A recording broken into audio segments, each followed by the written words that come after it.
Lord, it's the same old tune, fiddle and guitar. Where do we take it from here? Okay, now I put together this rocket can. I'm going to show you a scenario like to conserve heat.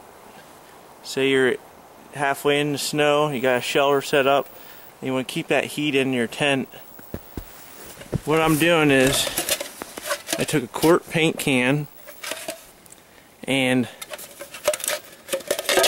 started with that. Took a can opener around the edge and took that top lid part out. So then I took a double flued chimney pipe. Pretty sure that's around 3 inches. Fits right in the quart container. Well, this has a space in there for the air to, insulate the outer chamber for the cold air to recombust. And I just took that paint lid and I turned it upside down. I just snapped it back on.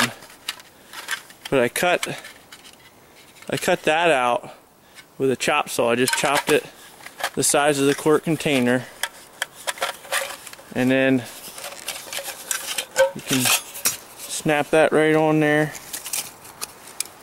Don't want to lose this stuff, but I cut a spot out to go. This is a pineapple juice container.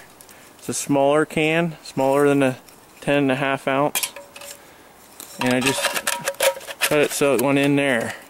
And it goes through this also. This gets turned upside down. And this is a chamber that goes over top. I'll show you that. Just give me a second to put it all together. But see, I have the heat goes in here, comes up these holes and out and down the chamber around the can. So this is my theory. We're going to try it out. So I cut a hole here with just took a utility knife, punch a hole, then grab your tin snips, and I just marked it with a pencil, and you can get it to fit in there, and you can burn. And I just made a piece out of a bigger can to slide in right like that for an air chamber underneath. Just made little tabs on the end. Just use your tin snips. What I used to make the hole in the 3-inch double pipe was a drill bit. I think it's around a 2-inch drill bit. You have to check the diameter of your cans that you're using. And I just cut this out with the nips just enough that it fits in here tight so that the exhaust air comes out. And hopefully it's going to all burn.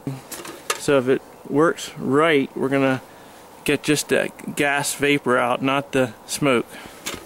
Okay, now I got some dry inner bark. Just gonna break it up, work it down a little bit so the ferrocerium rod catches it. Okay, here's what we got. Found out I gotta come up with some way of getting it to draft a little better. It's working, but not as good as I'd like it to. So the heater idea is still in the making. Maybe you guys have some other ideas, but the stove idea is great. It's lighting, and I'm just loading the sticks right here.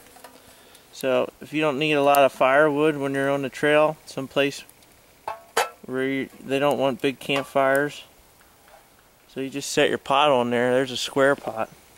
See, it's got a lot of heat radiation, and then it's still drafting and burning inside there with that. The holes around the edge. See, I didn't affect that fire at all by putting that pot on. So it's a good camp stove. It's still a rocket stove because it has the insulated walls. So in essence, I did pretty good. So I wanted to show you guys this canteen. It's a Czechoslovakian officer's canteen, and it's aluminum core, but it's a wooden bamboo canteen. and they fit that bamboo around it, and they laminate it together right there. I thought that was pretty neat. I got this at Coleman's, and it has a nice clip on it. Coleman's Military Supply. Has a nice chain, heavy duty chain. But that clip you can put on your belt, carabiner, on your pack, inside your possibles bag, anything like that. This is a very nice canteen. Now there's always a couple things, might be imperfections to it because you know it's military surplus, but it's pretty clean canteen. I just put Clorox in it, Clorox water, a little bit of Clorox, and then I put some sanitizer solution to make sure I had it all cleaned out, but they seal it with that. Looks like a nice rubber seal in there. Nice lid. So let's heat up some water. Should have put that on earlier. Let's see how long it takes to heat that water up. That's ice cold. Of course, it's been out here in the snow. Okay, so we got it boiling here. It's burning pretty good in there. I'm just putting a little bit of sticks. Looks like I could push more in. But that thing really catches. You can just keep feeding it through that tube. Let your meal right on there. Pretty good. Thought I'd show it to you guys.